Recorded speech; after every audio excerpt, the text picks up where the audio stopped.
He then pulls the gun. I don't know if it came from behind or out of a bag. He pulls the gun and then shoots the guy in the head.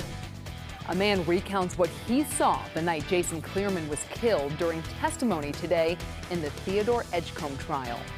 That is where we begin tonight at 5, day 3 of that homicide trial, as 3 witnesses to the shooting of Jason Cleereman took the stand, one calling it cold blood. Our Bill Miston live for us tonight as testimony wrapping up for the day. Bill, what can you tell us?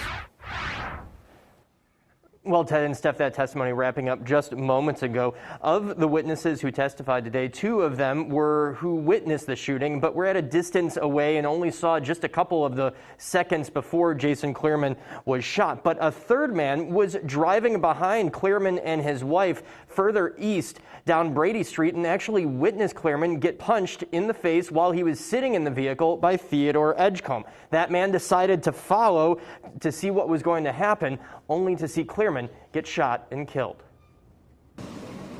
Brady and Holston. Okay. Brady and Holston, you got shot in the head. That 911 call placed by this man, Rodtrell Cameron, behind the Cleeremans as Edgecomb rolled up alongside on Brady Street. There was a guy on a bike rolled up to the car in front of me. What was your reaction when you saw this guy on the bike just punch into the vehicle? True words. Yeah. Oh,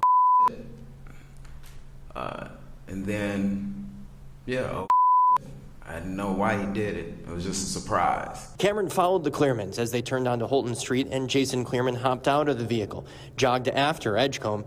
Cameron says Cleereman got into a boxing stance facing Edgecomb. Pulls the gun and then shoots the guy in the head. Cameron appearing in custody after a warrant issued for his detention as a material state's witness. He called the shooting cold blood and couldn't see if there was anything in Cleereman's hand before he was shot. Cameron said he eventually circled back around and walked up to Cleereman's wife, who was on the phone with someone, and said she was calm. I was hysterical.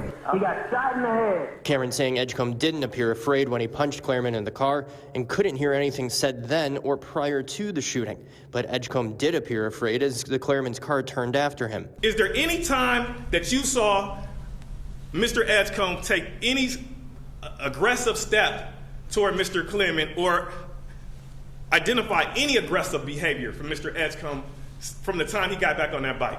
No. On cross-examination, the defense questioning whether Cleereman had a weapon. The same questions asked of the lead detective in the case earlier in the day. Wouldn't it be important to test something such as a weapon?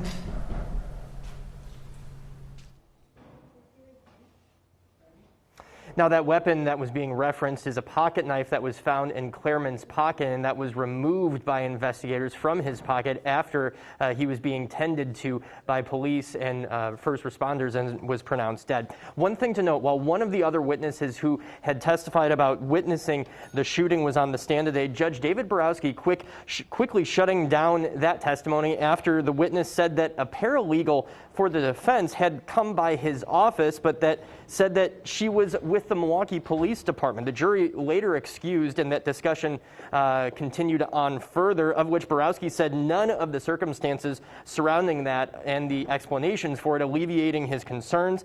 None of that was discussed further this evening as testimony broke for the day. Testimony will resume tomorrow with the Milwaukee County Medical Examiner. Reporting live at the Milwaukee County Courthouse, Bill Miston, FOX 6 News. We know you'll be back there for us, Bill. Thank you.